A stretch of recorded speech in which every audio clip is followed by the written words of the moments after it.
मुख्यमंत्री महाराष्ट्र राज्य यांना विनंती करते की त्यांनी आपल्याला मार्गदर्शन करावे।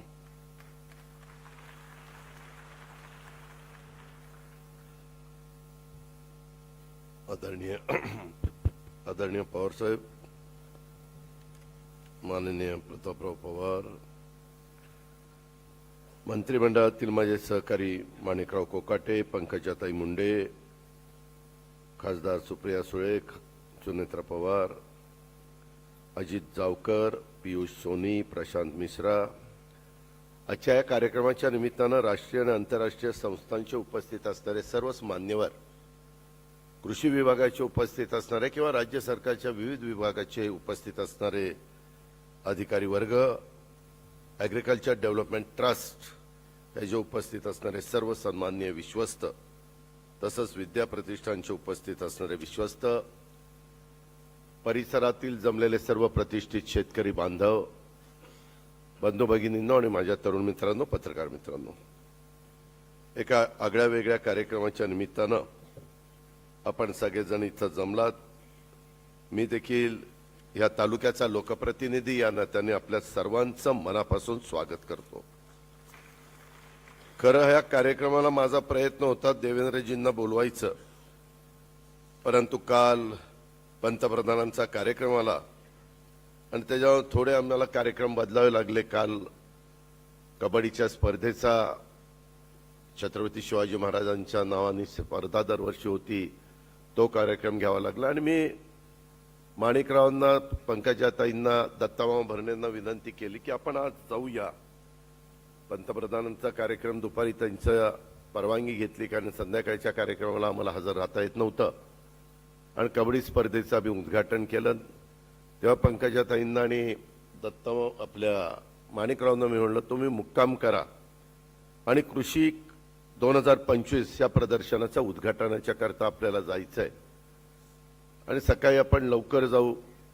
राजूदादांनी पण तशी मला विनंती केली होती की ह्यांना आण, दत्तामामाला पण मी आणणार होतो, पण आज त्याच्या विभागाचा आढावा बैठक राज्याचे मुख्यमंत्री देवेंद्रजी फडणवीस साहेबांनी अनेक विभागाच्या आढावा बैठका घेतल्यात, त्याच्यात आज नेमकी त्याचा विषय आला आणि त्याच्यामुळे त्याला रात्री परत जावं लागलं।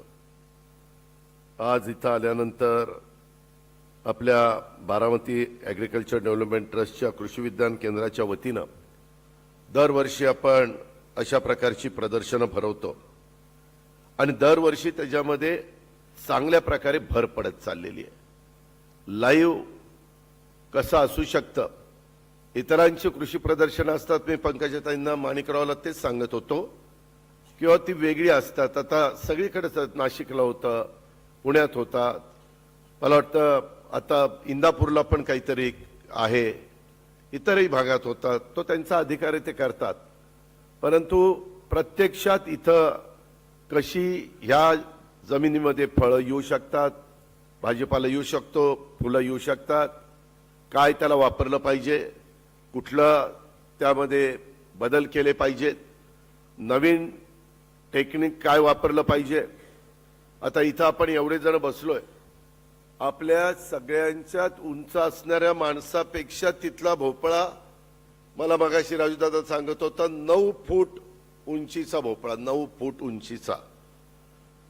जर कोणी सांगितलं तर ते म्हणतील दुपारीच ह्याला चढलेली आहे।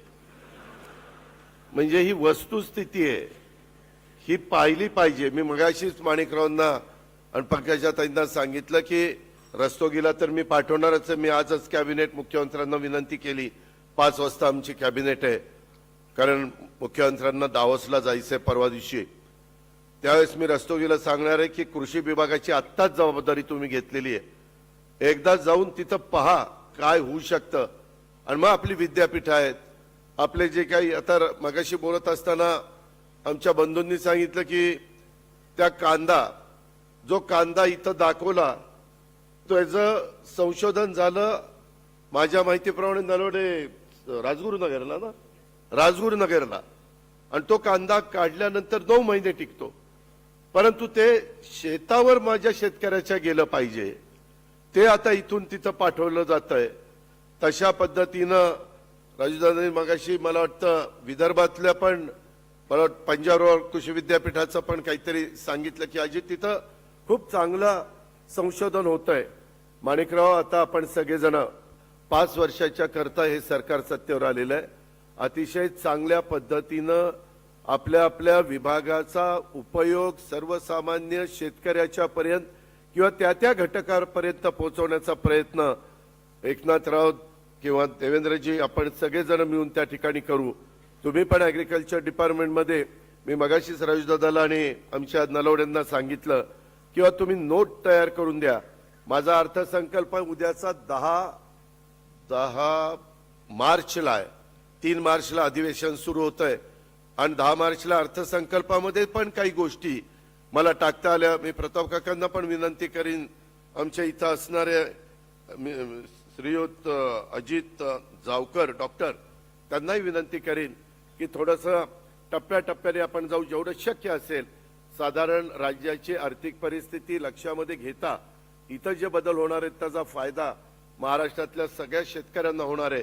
आणि म्हणून आम्ही पंकजाताई, माणिकराव, आम्ही सगळेच जण त्यामध्ये बारकाईनं त्या ठिकाणी लक्ष घालू. एकंदरीतच मी ज्यावेळेस सरकारमध्ये गेलो, आता इथं नलवडे आहेत, नलवड्यांचं पण काम अतिशय उत्तम चाललेलं आहे. राजदादा त्याच्यामध्ये लक्ष देतोय. मगाशीच मला फिरत असताना मी सगळं सांगत होतो दोघां मंत्र्यांना किंवा स्वर्गीय अप्पासाहेब काकांची आठवण ट्रस्टला गेल्यानंतर येतेच, कारण त्यांनी कशा पद्धतीनं तिथं उभं राहून सगळे खड्डे घेतलेत आणि ते काम उभं केलं, ह्याचे अनेक जुने लोक साक्षीदार आहेत. परंतु हे सगळं करत असताना त्यांचा स्वभाव, माणिकराव म्हणले की मला पूर्वीपासून अप्पासाहेब काकांची ओळख आहे आणि ते आमचं सगळं चाललेलं होतं पाहणं. रणजित पण आला, त्यांनी त्याची घोड्याची आवड आहे तिथलं काहीच दाखवलं, राजूदादा सगळंच दाखवत होता. मला शेवटी आम्ही तिकडच्या फार्मवर, गाईच्या फार्मवर जाताना माणिकराव म्हणतात की थोडासा अप्पासाहेब काकांच्या स्वभावातला काही भाग राजूदादा उतरला. म्हणलं का? नाही, मला तसं जाणवलं. म्हणलं रणजित? नाही, म्हणले रणजित मध्ये अजिबात काही उतरलेलं नाही. माणिकराव, तुम्ही इतक्या लवकर ओळखू शकता, मला तर काही गंमतच वाटते तुमची. मित्रांनो, गमतीचा भाग ह्याच्यामध्ये जाऊ द्या, परंतु ह्या कृषीच्या निमित्तानं प्रताप काकांनी पण सांगितलेलं आहे आणि खरोखरीच आम्हाला सगळ्यांना राज्यामध्ये ह्या सगळ्या गोष्टी चांगल्या पद्धतीनं करायच्यात. हे करत असताना राज्य सरकारकडनं आम्ही सगळेजण मिळून ते करून घेऊ.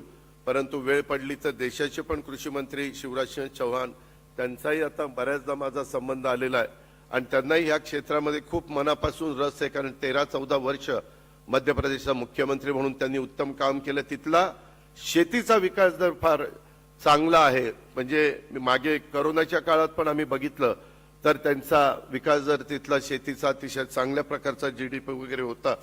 तशा पद्धतीनं त्यांची पण आपल्याला मदत ह्यामध्ये घेता येईल.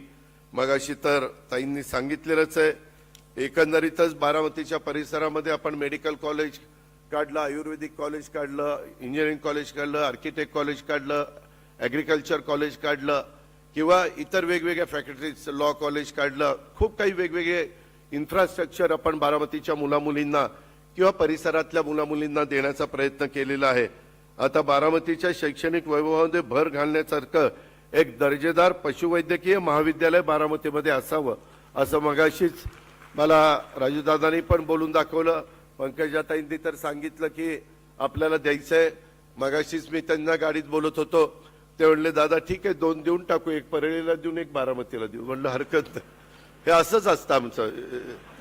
तर त्याच्यामुळं ठीक आहे, मग तुम्हाला तशी 2 द्यायची तर मी म्हणलं मंजुरी देतो फायनान्सची, कारण त्यात बारामती आहे म्हणल्यावर मंजुरी द्यावीच लागेल. त्याच्यावर परळीचाही फायदा, माझाही फायदा, हरकत नाही. पण राजू दादा, कुठलंही काम करताना तू मनापासून काम करत असतो, मी तर पहिल्यापासून पाहत आलेलो आहे. आणि त्याच्यामुळं बारामतीकरांच्या नावाला साजेसं अशा प्रकारचं पशुवैद्यकीय महाविद्यालय आपण सगळेजण मिळून त्या ठिकाणी उभं करूया. त्याच्याकरता पंकजाताई परवानगी देतीलच. तशा प्रकारचा प्रस्ताव नलवडे मागच्या वेळेस आपला आला होता, परंतु त्यावेळेस सगळ्यांचंच रिजेक्ट झालेलं होतं माझ्या माहितीप्रमाणे. आता मात्र आपलं त्या ठिकाणी होईल. इतर कुठलीही कामं असली तर त्या कामामध्ये मनापासून पाठपुरावा करण्याचं काम नलवडे करत असतात आणि त्याला पूर्णपणे सहकार्य करण्याचं काम हे माझ्याकडनं होत असतं. शेवटी ह्या भागामध्ये सगळ्या गोष्टी झाल्या पाहिजेत.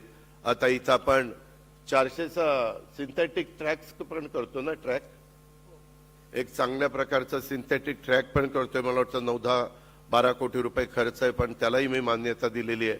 रस्ते आपण बदलतोय, सुधारणा करतोय. कुठल्याही बाबतीमध्ये कृषी विज्ञान केंद्रावर पण किंवा कुठेही जाताना लोकांना कुठली गैरसोय होऊ नये हा कटाक्षाने माझा आणि माझ्या सगळ्या सहकाऱ्यांचा प्रयत्न असतो. आणि त्यामध्ये सगळी कामं झालेली तुम्ही सगळेजण बघता. आपलं सगळ्यांचं काम बोलत असतं, कृषी विकास प्रतिष्ठानचं काम बोलत असतं, शारदा नगर परिसरातलं काम बोलत असतं. आणि तशाच पद्धतीनं मी मगाशी म्हणलं, माणिकराव तुम्ही आता सूरज काहीतरी ह्याला गेलेला आहे मसुरीला, पण शनिवार रविवार त्याला येता येईल का नाही, आयुक्त आहेत ते आपले कृषीचे, त्यांनाही मी फोन करून सांगणार आहे की हे जे प्रदर्शन आहे त्या काळामध्ये तुम्हाला जर शनिवार रविवार तिथं सुट्टी असेल तर शनिवार रविवार येऊन ते प्रदर्शन त्या ठिकाणी बघा. आणि माणिकराव, जिल्ह्यामध्ये आपले कृषी अधिकारी जे आहेत आणि तालुक्याचे सगळे कृषी अधिकारी, या सगळ्यांना हे प्रदर्शन बघण्याचे आदेश उद्याच्या उद्या त्या ठिकाणी द्या, ह्यांनाही बघू द्या. कारण मी तर गेल्यानंतर आपल्या ह्यालाही सांगणार आहे खताळला की साखर कारखान्यांच्या सगळ्या शेतकी अधिकारी, केन डेव्हलपमेंट ऑफिसर आणि संबंधित लोकांनी तिथं जावं, ते बघावं कशा पद्धतीचा ऊस, कारण ते करणं काळाची गरज आहे. मगाशी पण प्रताप काकांशी आम्ही बोलत होतो, का तर ऊसाचं टरेज पण वाढलं पाहिजे, त्याला कमी पाणी लागतं, त्याच्यापेक्षा जास्त पाणी आपण देतोय, रिकव्हरी वाढली पाहिजे. कारण आज तुम्ही पहा, पूर्वीच्या काळामध्ये 1250 किंवा 2500चा कारखाना असायचा, आता एक कारखाना 25,000 टनाचा झालाय.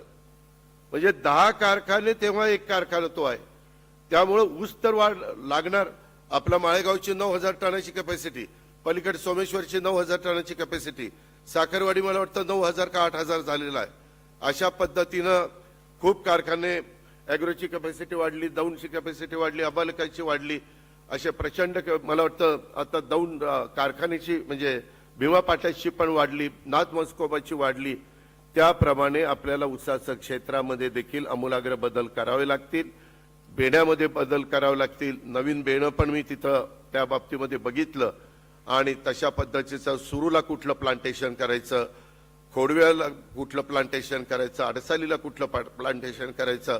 मला तर मगाशी दाखवण्यात आलं की एक नवीन व्हरायटी आहे, ती राजूदादाचं म्हणणं की तुम्ही म्हणले अडसाली घ्या, नंतर खोडवा घ्या, नंतर निडवा घ्या, नंतर भडवा घ्या. ते म्हणले 4 पिकं काढली तरी बिघडत नाही.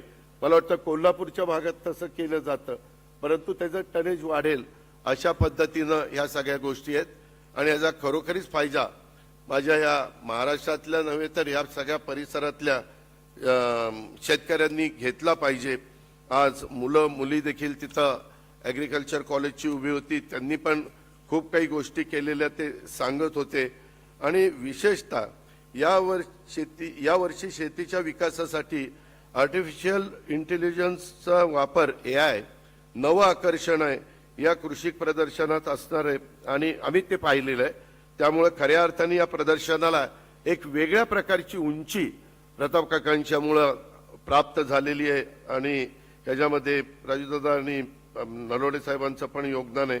जागतिक पातळीवरचा जर विचार केला तर जगभरात शेतीच्या क्षेत्रात संशोधन आणि तंत्रज्ञानाचा प्रभावी वापर केला जातोय आणि त्या तुलनेत आपल्या देशात मात्र शेतीत आणि संशोधन आणि तंत्रज्ञानाचा फारसा वापर होत नाहीये, ही वस्तुस्थिती आहे. परंतु आता सुदैवाने परिस्थिती बदलतीये. शेतीसमोर दुष्काळ, पावसाची अनियमितता, घटत जाणारं जमीनचं क्षेत्र ही प्रमुख आव्हानं ही आहेतच. आणि या आव्हानावर मात करून आपल्याला शेतीची उत्पादकता वाढवावीच लागेल. त्याकरता राज्य सरकारला काम करावं लागेल, त्याकरता केंद्र सरकारला त्या ठिकाणी काम करावं लागेल. लाखो शेतकरी ह्या दरवर्षी कृषी प्रदर्शनाला भेट देत असतात आणि त्याच्यातनं बरंच काही नवीन शिकण्याचा प्रयत्न ही सगळी मंडळी त्या बाबतीमध्ये करत असतात. एकंदरीतच इथून पुढच्या काळामध्ये देखील ज्या ज्या गोष्टी ॲग्रिकल्चर डेव्हलपमेंट ट्रस्ट किंवा कृषी विज्ञान केंद्र ह्या सगळ्याच संस्थांना लागेल त्या ठिकाणी लोकप्रतिनिधी या नात्याने सर्वोपरी सहकार्य कालही करत होतो, आजही करतोय, उद्याही मी करत राहील. त्याबद्दल तीळमात्र शंका कुणी मनामध्ये बाळगण्याचं कारण नाही आणि हे फक्त शेतकऱ्याच्या बांधावर नेण्याच्या दृष्टिकोनातून देखील काय पावलं उचलावी लागतील, त्याच्यामध्ये काय बदल करावे लागतील, त्याच्याबद्दलची साधक बाधक चर्चा ही सगळ्या सहकारी मित्रांशी करून मान्यवरांशी करून त्यामध्ये आपण पुढे जाण्याचा प्रयत्न करू.